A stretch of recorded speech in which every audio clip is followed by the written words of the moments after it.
Hello everyone and welcome to our Munch Learn today. Thank you for joining us. As I said, I'll let more people in as they arrive. Just as a quick introduction, my name is Liam Henderson and I'm the chair of the RaisE Innovation Group, and I'll ask other people to introduce themselves one by one as they are on my screen. So let's start with Martin. Hi everyone, I'm Martin Gledo. I am Solution Architect at 3 Squared. We're based in Sheffield, and yesterday I just so happened to be up in Goole at RaisE. Oh, you can tell us all about it in a minute. Liz. Hi there, I'm a co-founder and Chief Marketing Officer at Esoteric Systems.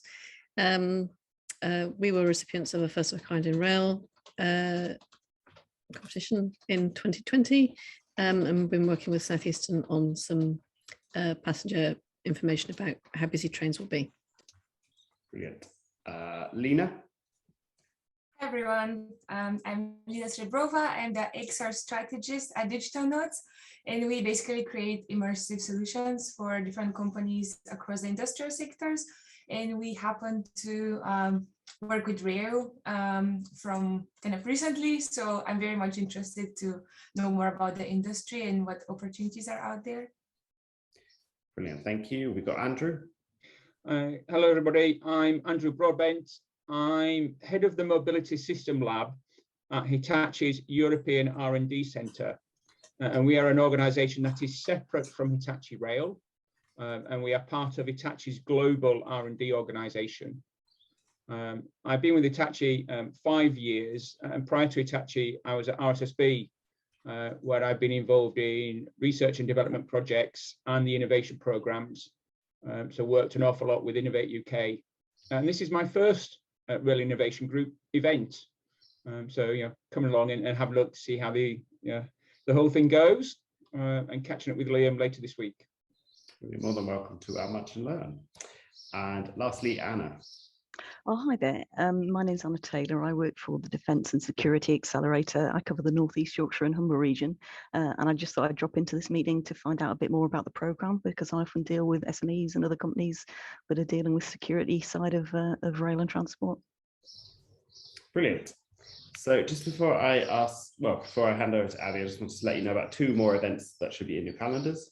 Both are next Wednesday. We have a Munch Learn at lunchtime from LNER, who will be introducing their Future Labs Accelerator program. And then in the evening at 6 p.m. in London, we have a meetup that will be a networking meetup for our wider community, which will include a short workshop from the Solverboard developers, so going through their innovation platform, and then obviously networking, drinks, Monster Munch, and Curly Whirlies and the pub afterwards. So all fun and games for everyone to attend. But for now, I'm going to hand over to Abi. Okay, hello everybody. I'm Abi Broadley. I used to run an SME in rail, so I am used to being part of a community of SMEs, and I now run my own consultancy. So the SME I used to run did road rail vehicles, so manufacturing, working with Network Rail, working with contractors, etc. So that's my experience. And then in November 2021, I set up as a consultant in rail. And one of the jobs that I'm doing is working for the University of Birmingham. And the University of Birmingham they have lots and lots of things all over the country and all over the globe. They have the Birmingham Centre of Rail and Research and Education in Birmingham. And they are part of various things around the country, and one of them is RaisE. So I'm supporting them on RaisE, which I'll come on to in a minute, and I'm also supporting them on the DigiRail project for the Sheffield City region, which is actually the South Yorkshire region as it's called now. So I'm going to share my screen. So I'm not technically savvy, so this might take me a couple of seconds to do. So hopefully you will be able to see my presentation. Can everyone see that?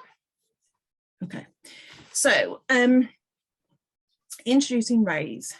RaisE is a business centre. It stands for Rail Accelerator and Innovation Solutions Hub for Enterprise. Quite complicated mouthful, better known as RaisE. So it's a business centre that has 3 stakeholders, which are the University of Birmingham, Siemens Mobility, and East Riding Council, also known as Invest East Riding. So the three entities, so you've got academia, obviously a large corporation, and a council, have come together to offer something quite unique. The business centre itself looks like this. Oh, told you I wasn't technically savvy. That didn't work. There we go. So it's an £8.1 million building that exists in Goole. And I'll show you a map in a minute, because people might be going, well, where on earth is Goole? Obviously, Anne, you'll understand where Goole is because you're in that region, but it's in East Yorkshire. I'll show you the map in a minute. It's 3 floors. On the top floor is Siemens Mobility. And the idea of this building is that it's a hub for enterprises, SMEs, startups, innovation companies, companies like yourselves that can have affordable rent within the building, small spaces, so small offices from 191 square feet to larger spaces of 840 square feet. So 4 people to 10 people, or 2 people to 10 people, perhaps, depending on how many desks you want to put into your small space. It's so 2 floors of that plus a conference space, and I'll show you the pictures of that as we go along. My slides are very sort of image heavy, really, very few words. So can everyone hear me okay? Is everyone, yeah, okay. So the idea is, and the vision of the rail village, which this is the centre of, is that it becomes a community where businesses can thrive and where ideas can cross-pollinate and where collaboration and partnership can take place. And there is lots and lots of things happening in rail that are in that region. So it's setting up so businesses can are best placed to take advantage and capitalise on the activities that are happening in rail on the Network Rail Eastern region. So where is it exactly? It's very strategically placed, and this is down to Siemens Mobility. Andrew, you'll recognise that you've got Hitachi on there up in Newton Aycliffe. So Siemens Mobility are building a £2 million train facility to manufacture their deep tube Piccadilly line trains. That will open in 2023. I'll show you an image in a minute of some of the activity around that. There's Doncaster and York are in very close proximity, 30 to 45 minutes away from Goole. So Goole is sat in the East Riding of Yorkshire Council area, so just next to South Yorkshire. This is an aerial view of the site. So you can see where the RaisE Business Centre logo is and the Siemens logo. That is where the actual buildings are. So this photograph will be from about 2019, 2020, before the buildings had actually started to be built. We've also got a large glass factory and Tesco's. One of the large buildings that you can see on there is Tesco distribution. There is the M62, for any of you that knows the motorways around there. It's really, really accessible, really quick to get to. I live about an hour and a quarter away, and I'm up in North Yorkshire, and Yorkshire's a massive county, so it is quite accessible for loads of different people. Derby's not so far away. Newcastle's a couple of hours away. Leeds is about an hour away.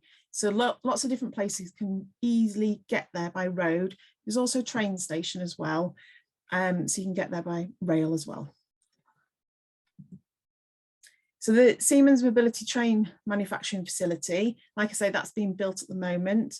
When I first started on this project back in, I think I first visited in February 2022, the picture on here showing the steel building, the steel part of the train facility, that wasn't there when I first started. So it is going up pretty quickly. The roof's just started to go on. East Riding Council have set up 9 business centres now across their large patch in East Yorkshire. And each one has, well, each one of these modern ones, this one's Ergo, so this is actually just down the road in Hessel, so it's just about 10-15 minutes down the road. This one is about green energy. At the centre of the modern business centres that they've got a public cafe, so it's a place, it's a convenient place for people to come and just have a cup of coffee and have a chat. It means that the different people in the offices can use that facility and meet up, and that gives opportunity for people to have those conversations. And when Siemens have used the Ergo Business Centre, they have actually found suppliers in there that they now work with because they were able to just sit down and have a coffee with them. The conference space, this is the view of the full conference space. You can see the Tesco facility in the background. It can be set up theatre style and have 8 delegates. It can be split in 2 and have, 20 or 40 people in each room. That shows the 2 different areas that you can have, and then there's a wall that gets put up. So it's quite a flexible space depending on what your needs are. There are 3 meeting rooms as well. So you can have 10 delegates in each meeting room. So they're downstairs. This is on the first floor, and downstairs there's the meeting rooms. And the meeting rooms have already started being used. So the doors have opened to the first tenants. There's about 25% occupancy so far. And some local companies have moved in because they've outgrown their spaces. The first rail people will start to move in very soon. On my next slide, I'll show you how the space is being used. So there's 4 workshops within the space on the ground floor, and they have independent access to the building. So this company, Pace Technology UK Limited, are a tracker company. They build their trackers within the facility and they test them. So they've got a workshop space, and then they've got an office space. So you can see the image of the office space with their Pace logo on it. The tenants that are at RaisE get to enjoy the support from Investeast Riding, so that's the East Riding Council. So there's business advisors, there are workforce and skills advisors, there are people that can help you with grants, they're just general support in the area. There's also something called the Supply Chain Network. Again, that's a council-run organisation, and they understand the various different supply chains that come to the area. So they're really strong on sectors such as green energy, and they do hospitality, they do tourism and all that sort of thing. And they're going to be working with rail as well, and the University of Birmingham are supporting them on that. So there's a whole team of advisors that are there to support the tenants. So you're not just renting an office space, which is on flexible terms, so you can rent from a month to long term. So you don't have to be, if you're doing a project in the north, you might want to just have a space for 3 months, and that's possible to do that. And the rent's really reasonable. It's from £512 per calendar month net value to £1,700 per calendar month. So it's very reasonable rent. And the office space is also supported by a fantastic team that are on reception, are there to help. The catering, the cafe will open next month, and the catering will be done by the cafe. So it's all very reasonable prices, very nice food, and it's going to be a good place for people to come and enjoy meeting up and enjoy collaborating. The conference space and the meeting space is open to anybody. So you could be from Network Rail, you could be from large organisations, you could be from SMEs. So that's my quick run through. So Martin, do you want to share your experience, if you don't mind, of what you thought to RaisE yesterday? Yeah, sure. So I popped up to see Abi yesterday. It's a nice quick hour drive or so from Sheffield, very easy to get there. I did get a little bit lost when I arrived and turned into one of the big factories first, and then immediately saw the building right in front of me and thought, kind of easy to see when you know what you're looking for. Yeah. But in terms of a space, it is a very new space, but it looks really nice. There's obviously options for things like if you're running training events or collaboration events up there as well, given how well connected it is for rail companies. And, you know, sometimes if you're dealing with small companies, they just don't have that space themselves. So it's a great place to be able to pull people together. But I think it's really quite interesting as well, once the individual suppliers start moving in there, how you'll already have people in the same space. You'll have an ecosystem of organizations that know each other, because they're going to have a lovely cafe in the lobby that they all sit and talk over. Yeah. Thank you, Martin. That's brilliant. That's a really good, that ecosystem is part of the vision. So Finbar Dowling, who is the major projects director for Siemens Mobility, he is in charge of building the factory. He's had masses of input into this and supporting this project. And that is his vision. And along with the University of Birmingham and East Riding Council, that it is an ecosystem. It's a place where companies can thrive. They've got a space that their rent includes their heating and lighting. It includes the full service of having a reception desk from 7:30 in the morning. And that it's a nice space to be. There's also plenty of charging points for electric vehicles, which in the short time that I've been at the building, I can see being used on a regular basis. Lots of people are swapping to electric cars. So there is the space for that. There's ample parking. This is phase 1 is RaisE, and phase 2 will be more of a research and development centre, and that will be led by the University of Birmingham. It's not a huge amount of detail on that yet, and that will be announced more and more starting a week on Friday, explaining what that will actually be. It'll be a centre of excellence, similar to the Ukraine type ideas, but I believe with more organisations actually within the building, but there'll be more announced about that as well. So the University of Birmingham, which I haven't really touched on very much, but there is support from them in terms of getting to rail, and then I'm going to talk about the Sheffield City Region DigiRail project, which could be accessed, and that team can be accessed via RaisE as well. So yeah, so that's. Is there any other questions or comments? Is it what people were expecting to see? I think it looks fantastic.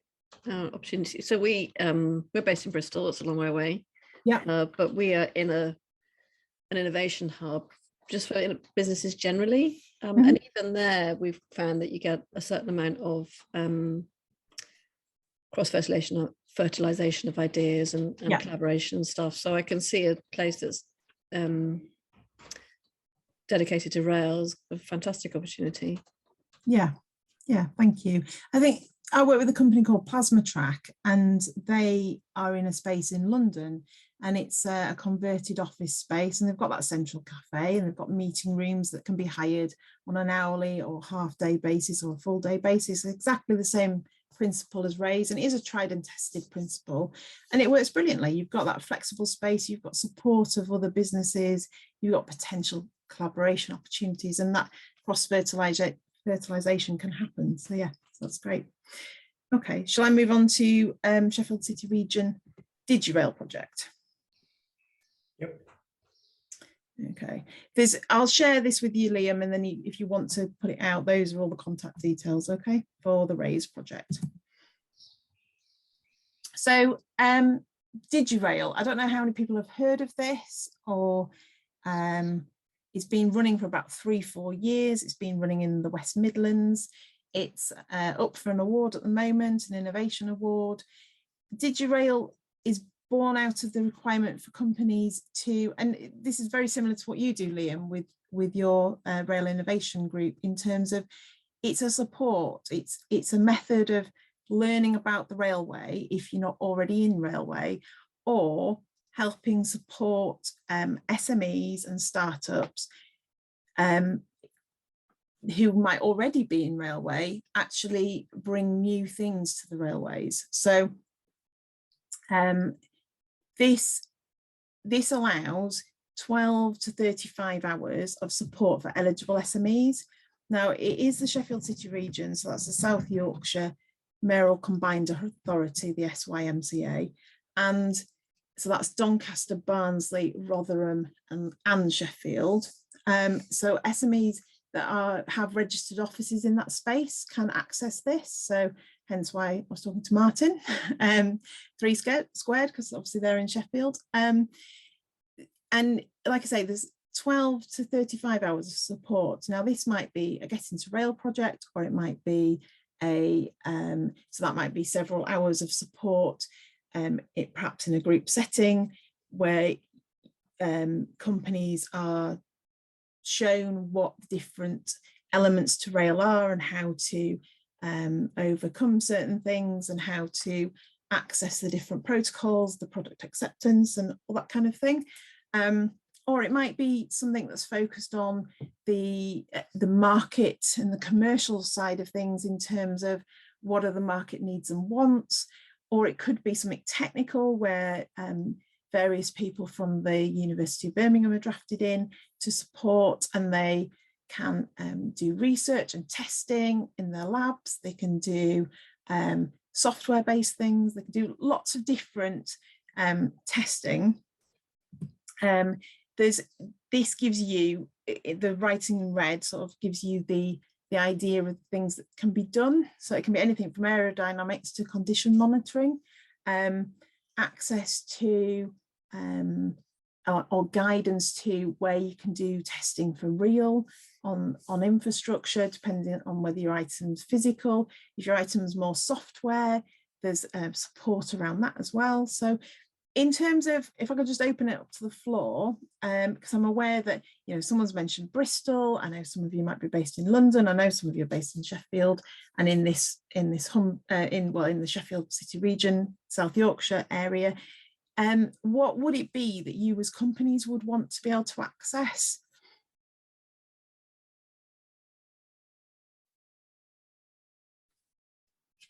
I mean, I can start as a easy answer to that, given we've already had the conversation, Abi. Yeah. So there's 2 things really that we've been looking at that could benefit us from 3 Squared point of view. The first is on the technical and research side of things. So the software we develop is very much about helping the rail industry to improve its efficiency and its effectiveness. Now, some of that is all on the software and the process side of things, but also when you get into things that are a lot more specialist rail, so you might be looking at wheel rail interface that affects wear, that affects your maintenance planning side of things. Access to the research experts and things like Ukraine is really, really useful for that. Yeah. And then the other thing that we've also looked at is maybe some kind of market validation. So if we've looked at how things are done now, and we look at how things could be done, so more of that innovation side of things, making sure that actually we've covered all the angles of it. So we've got our experience, we've got the information we've got from our customers, but then we're also using that wider network of industry expertise to see how that fits in the bigger picture. Yeah, yeah. Brilliant. And you've highlighted something there, Martin, I haven't mentioned, is with West Midlands DigiRail project, that's the university on their own doing the work. With the Sheffield City region project, it partnered with Unipart Rail, who are in the Ukraine building, which obviously is a collaboration of various different entities across rail, including the University of Birmingham. The University of Birmingham run the Ukraine buildings. So it's access to a very wide, it is such a broad project. Lots of people come to us because they want to just literally test a product, or they want some design input so they can have support on the design input of something. One of the projects was a hand trolley. So they're widely used across rail. Lots of different network rail people use them. Lots of different contractors use them. They can quite often be overloaded, and they can quite often have some issue with the brakes as well. So there's a risk of runaway or just overloading with the trolley. So the trolley then becomes a liability. It can be quite dangerous. So the DigiRail project, the DigiRail team in West Midlands supported, it was RSS Infrastructure, it was that company that came to them with that problem, and they supported the design of a series of sensors and digital things to make a mechanical object much safer. So of course, then they had a payload sensor on there, so they knew that it was safely loaded. They could have something to restrict speed, so it was not going to run away, that kind of thing. So it can be a physical item, or it can be, I was talking to someone yesterday and their issue is more about having a digital piece of software that could actually prove how, if you do something one way, if you use a different product and you use a slightly different method, you could create savings, so efficiency savings, and, you know, all the different factors and all the different stakeholders could then input into this app, and then that would give them a better solution. So it's about productivity and efficiency, and that goes back to RaisE as well. It's about, RaisE is about levelling up. This is about levelling up as well. The South Yorkshire region was recognised as having a high percentage of digital businesses, but they weren't necessarily in rail. There's a real opportunity to increase productivity and social economic value in that area, and that's why DigiRail exists in that area. And that's how it is assessed. And if they do another one somewhere else, those are the kind of criteria they'll assess it by. Where can they have the biggest impact? And that's what they found with the South Yorkshire region. Any questions for anyone else? Thank you, Martin, for putting your input in there. Liam, you look like you were going to say something then. No, I wasn't going to. Well, okay. So it's obviously quite localized. So because it's Sheffield City region. So is there sort of a network of these across the country, or is this unique to South Yorkshire? So there's the West Midlands project. And I don't know the exact boundary on that, but I can find out. If there is, I think the best thing to do is to talk to me offline, and we can look at the project and see who else might be in that vicinity or want to work on that project, and then we can see if they are linked in any way to the Sheffield City region. I do need to stop calling it that because it's now called the South Yorkshire Mayoral Combined Authority. So it's a conversation. It's something that we hope to bring to RaisE in time, so it'd be another benefit to those tenants that take up space at RaisE. But yeah, at the moment, that's how it is. It's not to say there won't be future projects like this, but that's how it is at the moment. Okay, but that doesn't stop people from talking to us anyway, because the Birmingham University can help people anywhere. So there is lots of different things, other programs that I don't yet know about, but I know there are other things that Birmingham University can help and support SMEs with and startup businesses, because the whole intention is to help people to thrive. So so I just welcome conversations with people. Right. Okay. Thanks. Okay. So that's what I had to say today. And yeah, it's just a little taster of what there is out there. Like I say, is leveling up. It's about connecting, reinvigorating the region, and it's about creating opportunities for small businesses. Do you think the I guess I was going to ask about RaisE, and DigiRail might already have this, but a digital portal or something where you can, so for example, for building partnerships outside of the region, like I said, we're in Bristol, we're a long way away. Yeah. What would be, is it through you? What's the best way to explore what, not just now, but in the future as well?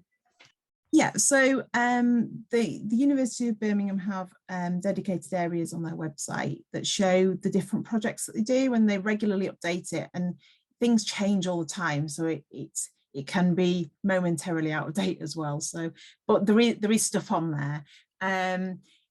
There is, you contact myself, you can contact Rob Hopkin, he's the engagement manager for BCRRE, so that's the Birmingham Centre for Research, Rail Research and Education. So he would be a really good person. So Liz, if you want, I can take your details. We can chat afterwards, and I can take your details and point you in the right direction of things. If you like. It's just out of interest. Yeah, perfect. Yeah. Okay, thank you. Abby, I was wondering how that might work for Scotland, if there's anything that is connected to DigiRail or anything along those lines. I am actually speaking to someone from the University of Birmingham tomorrow. Okay. It's regarding a rail innovation hub again. So I did mention to him that I'm attending this webinar as well, but I'm still not sure. He's not confirmed if they are connected. So I think I'll probably know more about my engagements with the University of Birmingham tomorrow, but maybe I can just follow up by email and then we can see if there's anything more on that side. Yeah, absolutely. And we are talking to the railway cluster that's forming or has formed. It's quite a strong cluster in Scotland. So, because we don't want to be standalone, we want to connect to lots of people. So the RaisE project is early days. The DigiRail project in the South Yorkshire region is a year into that project. Obviously, as we came out of COVID, that started probably still in the pandemic. So yeah, there's opportunity, and University of Birmingham are a real collaborating sort of university. They do so many things. They've just opened a university site in Dubai, and that's where Rob Hopkin is at the moment. Is in the Middle East, although I keep saying the East Midlands, which is a bit daft, somewhere different. But anyway, there is lots of things going on. But yeah, talk to us. We can chat afterwards and we can exchange emails. I am on LinkedIn as well, so directly message me as well, and then I can point you to the right person within the University of Birmingham. Okay, that'll be great. Yeah, thank you so much. Thank you. I think I think as a general message, it's just sorry, I'm just moving the screen so that we're all on the screen. Okay. As a general message, there is help out there. There is lots and lots of programs. There's obviously not one directory of all these programs, which is a little less than helpful. So yeah, that's a good idea of where lots of them are. People in industry know where lots of them are. It's just tracking down those people who can advise you where they are, which is always a challenge. Yeah, and I think I'd have to look, when I look at the University of Birmingham site, I know what I'm looking for. So I'll look at it in an entirely different way. So I haven't considered, if I looked at it and I was just looking for help, I think it is, if you go to the University of Birmingham website, there are kind of, what support's available, what do SMEs say, there's the testimonials of things. So there is, I think they have started to look at it from the supply, the company's point of view. So there is help on there. So I think that'd be pretty good, but I haven't specifically looked at it in that way, because obviously I've been looking for testimonials or just stuff about DigiRail as I was learning what the project was about. But it is a broad project, is that one as well, so it's difficult to describe it in a few words. So, but yeah, you're right, Liam, it would be helpful to have a directory of all the help, wouldn't it? A hub. Yes. Just on the topic, there was yesterday published a landscape report about public sector support available. So I'm going to put a link to that in the chat, but it's basically the public sector funded streams where you can get innovation type funding. Yeah. So that's in the chat there. Okay. Andrew, I suppose I should ask you, do you have a scheme or a engagement program or anything? So we're not classed as an SME. No. First of all. No, I meant, do you have one to engage with SMEs?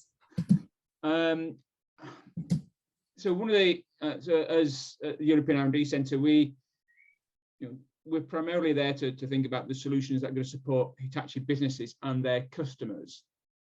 So we're very much sort of focused on the concepts and demonstrations, and look to people like Hitachi Rail, Hitachi Energy to create the commercial products and sell them. We do work with a number of SMEs in different areas.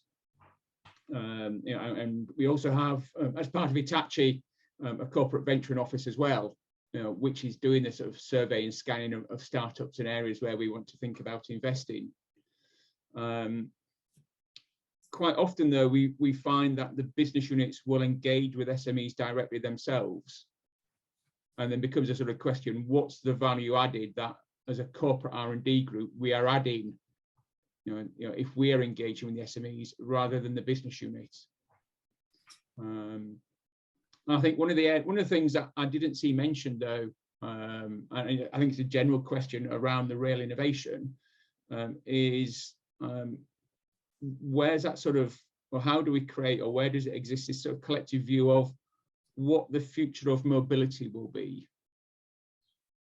You know, Yeah, you see a lot of short-term sort of statements of challenges. You know, Network Rail started a good thing many years ago about putting challenge statements up, which were a good steer. But you know, we see lots of things around consultations and policy thoughts, you know, from government. But where's that collective view of what transport, what mobility will look like, you know, in 15, 20, 30 years time, to start thinking about what are the solutions society will need by that point, and looking backwards, how do we develop them? yeah, I think quite often we see a lot of technology push rather than that sort of customer end pull and sort of definition of future challenges. And I'm not quite clear, even for the SME community, what guidance there is there for them. Well, I think that the challenge is that the challenge statements come out addressing challenges in obviously modal speak. So it's a rail challenge statement or it's a highway challenge statement. There isn't necessarily a mobility challenge statement because there's no department for mobility. Well, yeah, that's a fair point. I think one of the things, and I haven't mentioned in terms of the RaisE project, is the University of Birmingham will be running monthly events starting very soon, and there'll be different topics. So obviously education, workforce, skills, all those kind of things. But Andrew, your point's really interesting and really, really valid, is where are we going with transport, and you know, what solutions are there out there, what are the thoughts, you know, and that might be, you know, the events that we're organizing could be part of the answer to get that conversation going. You know, that could be. I mean, one thing I like at the moment, and it's quite ambitious, but you know, and bold, but you know, things like the Transport Scotland, they've put out this sort of bold challenge of 20% reduction in personal sort of kilometres, you know, personal car and kilometres by 2030. You know, and they've had a consultation out around a sort of a roadmap around that. You know, but you know, that sets some sort of direction. You know, and it's clear that, you know, not all of that will be you know, down to private investment. I think there's public investment in there, but there's many other factors that are going to come into that, you know, like the growth in active mobility. You know, and you can really sort of get into that and challenge some of the things around, you know, what alternatives do you create for people? You know, what's the future role of public transport? You know, and also look at, you know, some of the things like how COVID and our sort of response to COVID has accelerated other things like the growth in sort of last mile logistics. You know, I was reading something earlier this morning around, you know, how, you know, we don't think too much about, oh yeah, I'll order that, you know, my next online purchase and I'll have it delivered either tomorrow or in 2 days' time. But we don't consciously think about what's the sort of environmental impact of that. No. It's just accepted. So we're sort of creating more and more demand in response to other societal issues. Yeah. No, that's a really good point, and I think it's that point of leadership as well that you're talking about. Scotland are really interesting, and Liz, I'll come to your question in a second. Scotland are really interesting because, generally speaking, in leadership terms in rail, they are far advanced from the rest of the country, I would say. Certainly when I was in the road rail plant sector, what Scotland were doing, and I'm referring to Network Rail, but I'm also referring to Bill Reeve and the Transport for Scotland, his thoughts on how Scotland should have a real purpose and a real set of objectives to achieve, which you've already alluded to, Andrew, that you can see that being played out, because road rail plant, really strong within Network Rail, they've got all of the kit that they need to look after the railways and to do the things that they need to do. And that's come right from the top, and you can see that leadership. And I think, you know, there is opportunities there for the same thing to be replicated elsewhere. So yeah, I think really interesting point. So it's going to be, there'll be a whole series of solutions to it, won't there? But I think leadership is the thing that's really driven the way that Scotland deals with the net zero carbon agenda, and, you know, all of those things. Yeah. So Liz, what's your question, please? It's not so much a question. So we've been working in rail for about 2.5 years, but prior to that, we did a lot of work in bus, and have done a lot of just looking at first, last mile and connectivity, and seen how that's moved on a lot, albeit very slowly at the same time. And for those who are interested in that, it might be worth looking at, and you may be already aware of them, but the future transport zones. West of England is one of those, and so there are moves to explore, you know, cross-modal ticketing and stuff like that. It's just difficult with the regulatory frameworks, what have you. But yeah, the work that's going on in those future transport zones is worth taking a look at if you're interested in that. Yeah, that's really interesting. Thank you, Liz. Liam, is that something you've heard of, or because I know you're very up on all of this? The future transport zones, not by name, no, but I now have written a note to research. Yeah, so yeah, I mean, there's lots and lots of things going on in that space, isn't there? And we need it, because as Andrew said, that, you know, ordering something online, I don't always think about how many times I get parcels delivered, especially through the pandemic. It got a bit ridiculous. I felt like I was in a Harry Potter movie with all the owls coming in all the time with parcels. But you know, I didn't think about the environment, and I should have done. On that, just to note, we did do a research piece last year, the Rail Innovation Group, called Parcels of Passengers, which was about sustainable delivery to the house with cargo bike from stations. So do have a look at our website and you can see that report. Oh, that's fantastic. Okay, that's really good. That's really good to know that. I'll find you a link. Okay, thank you. See, I wouldn't dare try and find a link whilst trying to talk at the same time, but there we go. So is there any other points people want to raise?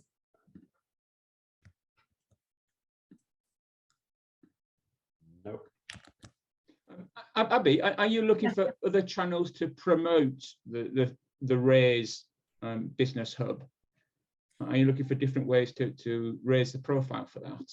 Yeah, yes, I am. Yeah. So my job for the University of Birmingham is to do the rail engagement piece. So just a thought for you. So in my past sort of role when I was at RSSB and supporting RSSB's co-funding of innovation programs with Innovate UK, I used to go to many of the rail-focused quarterly monitoring review meetings. Okay. And quite a lot of those were SMEs. You know, and quite often they were looking for places to rent out. Yeah. You know, sometimes they come to London, sometimes, you know, different places around the country. Yeah. So, you know, if you find that Innovate UK is running a briefing event, for a rail funded activity, and you know SMEs are going to be there, then, you know, going along and sort of attending that and sort of promoting the facility as such. Yes, yeah. It may well be that if they put a consortium together, you know, but then they need somewhere to meet up on a quarterly basis for a review meeting, or they're looking to sort of co-locate a team, then you may well find, you know, the RaisE Business Hub might be attractive to them. Yeah, no, absolutely. Thank you for that, Andrew. Yeah, thank you. The businesses that have already started using the centre for meetings are using them just because they want an off-site private meeting, or they want some training, or they want to, you know, gather a larger number than they can cope with at home, you know, in their office rather. So yeah, or it's companies that are all working from home that need to come together every so often. So yeah, it's a really good space, and you know, it opens officially next week. So I guess there's two things I want to say, Liam, if that's okay, please. There is an opening on the 27th of May. If you do want to join, please just drop me a line at abby@abibroadley.com. Sorry about the dog. And then we will be at Rail Live as well. So we'll be in the tent. I think it's P42 is our stand. So if you want to come and meet the Investees riding team, if you want to understand about the opportunities of the Freeport land and the general land around in the Rail Village vicinity, because this is open to anybody, to build new factory space, to you know, put other offices, there's plans for a hotel to go on there, all that kind of thing. You know, please come and see us at Rail Live. We'll be there in about a month's time. So yeah. Okay. Thanks, Abby. Okay. Very comprehensive. Thank you. For people to research. So feel free to get in touch with me or Abby if you want to follow up. But otherwise, thank you very much for joining us today. And we'll see you at 2 events next week. Next Wednesday lunchtime and next Wednesday evening in London. Brilliant. Thank you. Thank you, everyone. Thanks, everyone. Thank you.